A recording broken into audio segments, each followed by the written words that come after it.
Okay, hello year 10. Hopefully this works. Hopefully we're not interrupted too many times by a very naughty dog. So I want to look at the essay question, or the practice essay question, sorry, you won't know the real ones until the day, on materialism. So on your screen in front of you, you should see the question that I've put up here. And it says, compare how the rejection of materialism is explored in First They Killed My Father and Into the Wild. So I want to pick out four key terms. Obviously, I've highlighted them in four different colours. Obviously, I want to look at compare because this is the new element for us. We haven't done a lot of comparative. We did a little bit last year when we compared From Little Things, Big Things Grow to the picture storybook Stolen Girl. Rejection, the choice, or maybe not the choice, but this idea that materialism is not a good thing, the rejection of materialism. And then explored, which is a very wide term. It allows us a fair bit of scope. Alright, and First I Killed My Father and Into the Wild. Alright, so I've just put little speech bubbles up so you can see this, and I will put the same thing on the practice essay that goes with this screencast. So you must offer up a comparison of the ideas, not only the characters, okay? So you can't just compare Lung and McCandless. Okay, you'll obviously do that, but I also need you to look at the ideas, the big picture ideas. And that comes back to the themes like loss and isolation, materialism, okay? Those themes that you did back for holiday homework, they come up again. Alright, rejection. So rejection is not being a part of something. So do Lung and McCandless reject materialism? And so you have to make that choice for yourself. Are they both rejecting materialism, okay? And that's some interesting phrasing. You might think about who does and who doesn't, and I'll give you a few tips there. Materialism. So materialism, we've said, is things, money, clothes, etc. So you should have lots of examples in First They Killed My Father that you annotated of materialism, and then hopefully on your Lotus chart you'll also have some examples of materialism, okay? Just note here, I've just put a little note that says McCandless is against things, but Lung has no choice. So I think this is really important that somewhere in this essay you bring up this idea that one has a choice, one doesn't. Explored. So very wide, look at all aspects of materialism. One of the questions I've received is, does my discussion of both texts have to be even? Do I have to have 5 lines on First They Killed My Father and 5 on Into the Wild?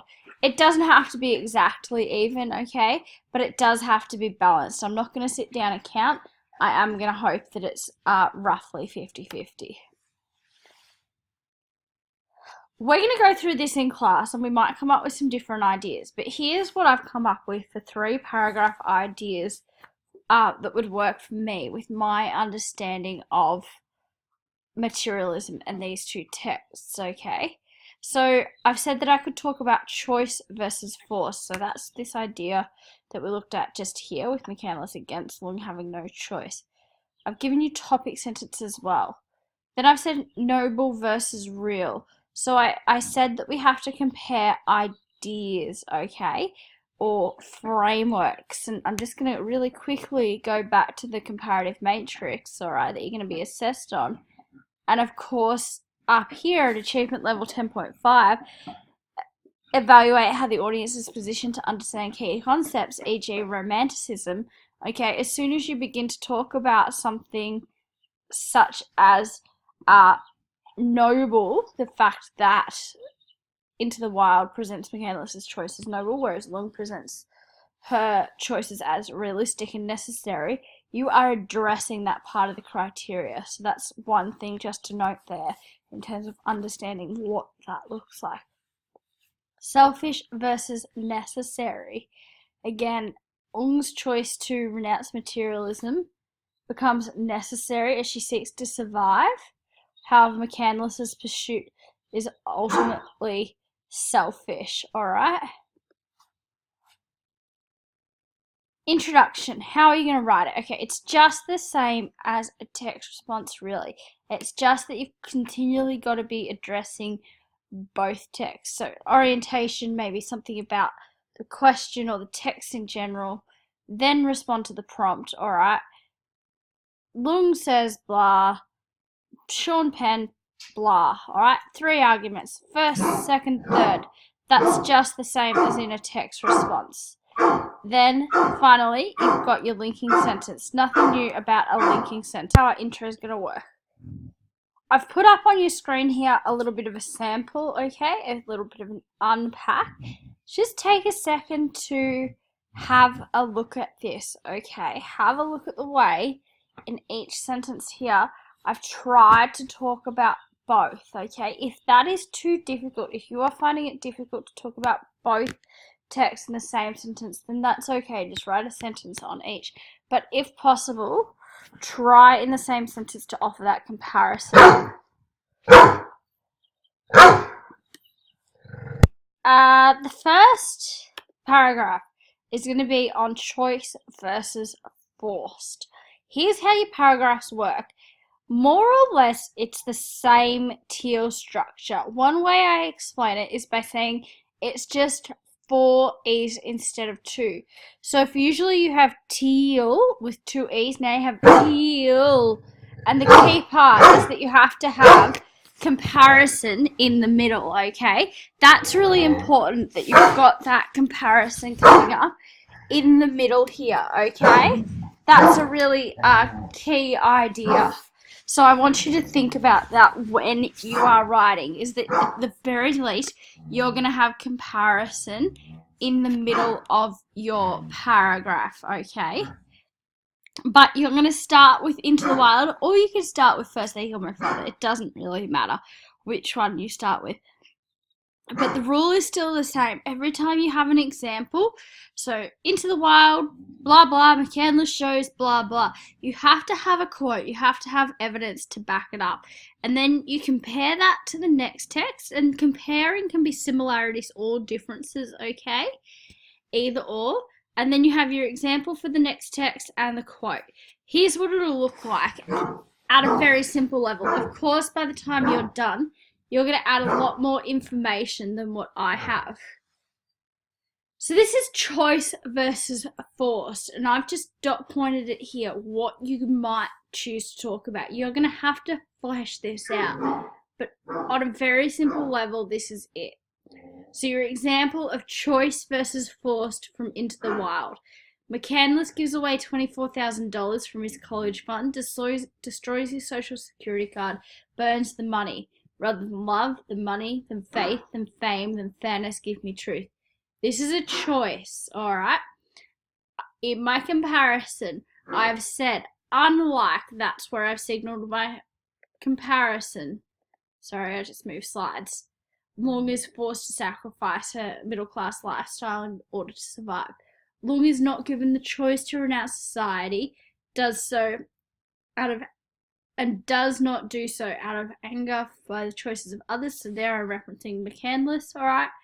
But the need to survive. Science, technology, anything mechanical is evil. Into the Wild. Example, quote, comparison. First they kill my father. Example, quote. And of course you're going to have your topic sentence and your linking sentence each time as well. Your next idea is noble versus real. So by noble, I mean that in Into the Wild, materialism seen as something bad, so McCandless's choice to reject it is seen as noble, something to admire, something worthy, alright? But Ung's memoir is far less sentimental, it's much more real, okay? We'll use the same structure here again. Example, quote, comparison, example, quote, if possible, more comparison. The more comparison you put in, and you'll see this through the practice essays that we give you, the more comparison that you put in, the better, okay? And this is something I can't emphasize enough starting now right through. I like comparison. It's good, okay? Don't be afraid to offer up comparison. But for a start, just offer comparison in the middle. All right. What could we talk about if we're talking about noble versus real? Well, we could talk about the soundtrack and imagery, of course, in Into the Wild. you guys literally told me to stop talking about the music, and I said I can't stop talking about the music. It is central, okay? So you could talk about that, and in some ways, talking about the soundtrack and referencing a specific song or referencing imagery works as evidence, but it's even better if you could also back it up with a quote. So here I would go on and I would talk probably more about the lyrics, okay? I've said rise up, but I've also used the quote, I now walk into the wild. All right? Undesirable hardship, heroic campaign. All right, there's my comparison. Long's description of life in the country lacked the same romantic element as ascribed given to McCandless's Bassoon. She says, life on the farm is boring and dull. All right, third paragraph, selfish versus necessary. So you just got to be clear here that you've differentiated in your examples, all right, and you haven't just rewritten the same thing in your first paragraph. That's a little bit tricky. But in my mind when I was writing this, and I probably need to make it clearer, I was thinking about the fact that McCandless as a character, his rejection of materialism, his views on the world, and the exploration of that by Penn is undoubtedly presented as something selfish, okay? Because it says, how is it explored? Whereas in First They Killed My Father, it's not really explored. It is merely something that is necessary, okay? And it's necessary to survive. McCandless makes the choice to walk away for his own personal gain. So you might even really hone in on this. You might say that McCandless is after personal gain. You might change your topic sentence, all right, from necessary to personal gain or something like that. Because he's seeking to escape his childhood. Money, power is an illusion, all right? And then I've given you quite a strong comparison here that you might want to use. The Ung family's expulsion from Phnom Penh bears little resemblance to McCandless's adolescent adventure. And you might even bring this idea out more, the idea that for McCandless it is an adventure, all right? Whereas for Ung it is about survival. This is the other idea I really want you to hone in on, is the fact that throughout her book, Lung wants to return home. She does not embrace the rejection of materialism, okay? She wishes she could go home, all right? She says to Pa, I want to go home now, repeatedly, but this doesn't happen. So she has no desire to embrace materialism, whereas McCandless wholeheartedly embraces materialism. And of course, you've got to write a conclusion for me. RSF, okay? Here's how to write a conclusion, and I stink at writing conclusions, so I hope you guys get better at it than I do. Revisit the topic. How are the themes explored in the text? Or how is the idea of materialism looked at? Sum up the essay. What have you tried to say? Bang, bang, bang. Final evaluation. What was the most important? What's your takeaway message? Here it might be that one has a choice and one doesn't have a choice. All right? There is a matrix, of course, that you need to have a look at in terms of what you're going to be assessed on. There's another screencast that goes through this matrix, all right? You need to make sure that you are confident with that. If you don't understand something, come and see your teacher.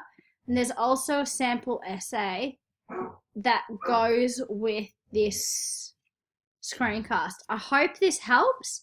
I hope you now have some idea of where you're going in terms of writing about the rejection of materialism. I'm so sorry about Dozer barking in the background. I will put him somewhere next time.